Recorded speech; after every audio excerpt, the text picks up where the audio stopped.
आज बात करते हैं इंसानी हौसले की एक ऐसी अविश्वसनीय कहानी की जो धरती की सबसे सबसे ज्यादा मुश्किल जगह पर परखी गई थी। यह एक ऐसी यात्रा थी जिसका मकसद तो अधूरा रह गया, लेकिन ये कहानी इंसानी धीरज और हिम्मत की एक सबसे बड़ी मिसाल बन गई। बाय एंड्योरेंस वी कॉन्कर, मतलब धीरज से हम जीतते हैं।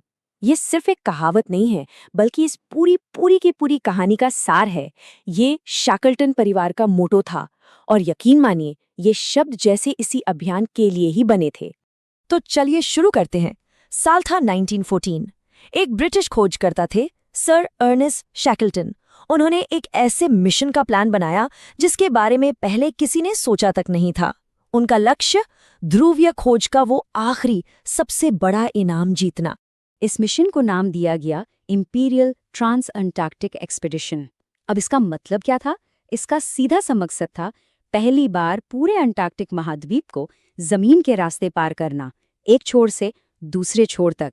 सोचिए कितनी साहसी और साफ साफ कहूं तो कितनी खतरनाक योजना थी ये। और उनके जहाज का नाम, वाह, वो भी उनके इरादों जैसा ही था, एंड्योरेंस, जिसका मतलब है धीरज। इस जहाज पर शैकल्टन के साथ 27 और लोग थे, यानी कुल 28 लोग, जो इस सबसे बड़े सबसे अल्टीमेट एडवेंचर के लिए एकदम तैयार थे। तो दिसंबर 1914 में ये सफर शुरू हुआ। उन्होंने साउथ जॉर्जिया द्वीप से अंटार्कटिका के खतरनाक वेडल सागर की ओर अपनी यात्रा शुरू की। उस वक्त उन्हें जरा भी अंदाजा नहीं था कि आगे उनका क्या इंतजार कर रहा है। लेकिन सिर्फ एक महीने बाद ही जनवरी 1915 में कहानी में एक बहुत बड़ा मोड़ आया। अंटार्कटिक की बेरहम सर्दियों ने अपना शिकंजा कसना शुरू कर दिया, और देखते ही देखते समुद्र की बर्फ इतनी मोटी हो गई कि उसने उनके जहाज को चारों तरफ से जकड़ लिया। और बस सफर वहीं पर थम गया। उनका जहाज एंड्योरेंस बर्फ में एक कैदी की तरह फंस चुका था। क्रू ने उसे निकालने की जी तोड़ कोशिश की, पर सब बेकार गया। अब उनके पास इंतजार करने के अलावा और कोई चारा नहीं था। महीने बीतते चले गए और फिर हालात और भी बदतर हो गए। बर्फ ने सिर्फ जहाज को पकड़ा ही नहीं था, बल्कि अब वो एक विशालकाय दानव की तरह उसे धीरे धीरे कुचल रही थी। वो लकड़ी के बीम टूटने की दिल दहला देने वाली आवाजें और जहाज में भरता हुआ वो बर्फीला पानी, सोचकर ही डर लगता है। और फिर वो पल आ ही गया जिसका हर किसी को डर था। शैकल्टन ने एक ही आदेश दिया, जहाज छोड़ दो। वो जहाज उनका घर था, उनकी उम्मीद था, और अब वो उनकी आंखों के ठीक सामने टूट रहा था। 21 नवंबर 1915, इस दिन एंड्योरेंस हमेशा के लिए बर्फीले पानी में समा गया। अब सोचिए, 28 लोग दुनिया के एक ऐसे कोने में तैरती हुई बर्फ की एक चादर पर फंसे हुए थे। उनके पास था क्या? बस 3 छोटी नावें और थोड़ा बहुत जरूरी सामान। इसके बाद अगले 5 महीने उन्होंने तैरती हुई बर्फ पर ही गुजारे। धीरे धीरे उनका खाना खत्म हो रहा था, और सबसे डरावनी बात ये थी कि जिस बर्फ पर वो रह रहे थे वो भी अब टूटने लगी थी। आखिरकार अप्रैल 1916 में उन्हें अपनी छोटी छोटी नाव में बैठकर उस तूफानी समुद्र में उतरना ही पड़ा, और 7 दिनों के एक बेहद खतरनाक सफर के बाद वो एलिफेंट आइलैंड नाम की एक जगह पर पहुंचे। और इस पूरी मुश्किल के दौरान जरा तापमान का अंदाजा लगाइए, -30 डिग्री सेल्सियस या उससे भी कहीं नीचे। हर पल बर्फीले तूफान और फ्रॉस्ट बाइट का खतरा मंडरा रहा था। ये एक ऐसी दुनिया थी जहां बस जिंदा रह जाना ही अपने आप में एक बहुत बड़ी जीत थी।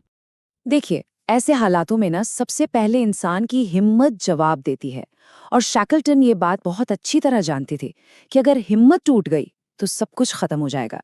इसलिए उन्होंने अपनी लीडरशिप से सबको एक साथ जोड़े रखा। वो लोगों के साथ मिलकर खेल खेलते, उन्हें कहानियां सुनाते, और किसी को भी निराश होने का मौका ही नहीं देते थे। और जब वो बर्फ की चादर जिस पर वो रह रहे थे पूरी तरह टूट गई, तो उनके पास खुले तूफानी समुद्र का सामना करने के अलावा और कोई रास्ता नहीं बचा था। ये एक तरह से ठोस जमीन से अनिश्चितता की एक खतरनाक दुनिया में छलांग लगाने जैसा था। वो लोग एलिफेंट आइलैंड पर पहुंच तो गए थे, लेकिन ये कोई खुशखबरी नहीं थी। ये एक वीरान चट्टानी द्वीप था जहां दूर दूर तक मदद आने की कोई उम्मीद नहीं थी। उनकी एकमात्र और आखिरी उम्मीद थी साउथ जॉर्जिया, एक व्हेल पकड़ने का स्टेशन जो यहां से 800 मील यानी लगभग 1300 किलोमीटर दूर था। अब शैकल्टन ने इतिहास के सबसे साहसी, सबसे अविश्वसनीय फैसलों में से एक लिया। उन्होंने अपने साथ 5 लोगों को चुना और जेम्स केयर्ड नाम की सिर्फ 22 फुट की एक छोटी सी नाव में दुनिया के सबसे खतरनाक समुद्र को पार करने का फैसला किया। पूरे 17 दिनों तक उन्होंने उस छोटी सी खुली नाव में पहाड़ जैसी लहरों और जमा देने वाले बर्फीले तूफानों का सामना किया। वो लगातार नाव से पानी बाहर निकाल रहे थे, बिना सोए, गीले और ठिठुरते हुए। और अविश्वसनीय रूप से वो साउथ जॉर्जिया द्वीप पर पहुंच भी गए। लेकिन किस्मत देखिए, उनकी परीक्षा अभी भी खत्म नहीं हुई थी।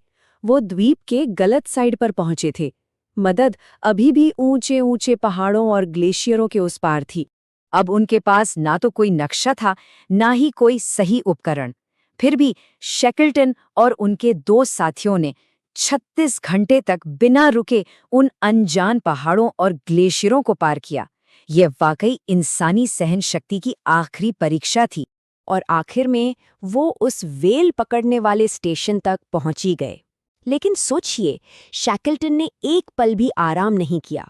उनका सबसे पहला काम था एलिफेंट आइलैंड पर फंसे अपने बाकी के 22 लोगों को बचाने का प्लान बनाना। और हाँ, मदद भेजना भी कोई आसान काम नहीं था। 1, 2 नहीं, बल्कि 3 बार उनकी कोशिशें नाकाम हुईं। लेकिन शैकल्टन ने हार नहीं मानी और फिर 4 लंबे महीनों के बाद अपनी चौथी कोशिश में एक बचाव जहाज आखिरकार एलिफेंट आइलैंड पर इंतजार कर रहे उन लोगों तक पहुंच ही गया। तो अंटार्कटिक में लगभग 2 साल तक फंसे रहने के बाद इस पूरी भयानक परीक्षा में कितने लोगों की जान गई होगी? जवाब है 0, एक भी नहीं। 2 साल की उन तमाम मुश्किलों के बाद, अपना जहाज खो देने के बाद, हर एक व्यक्ति जिंदा बचा। इसीलिए ये कहानी सिर्फ एक खोज की नहीं है, बल्कि ये असाधारण लीडरशिप और इंसानी धीरज की एक अमर गाथा।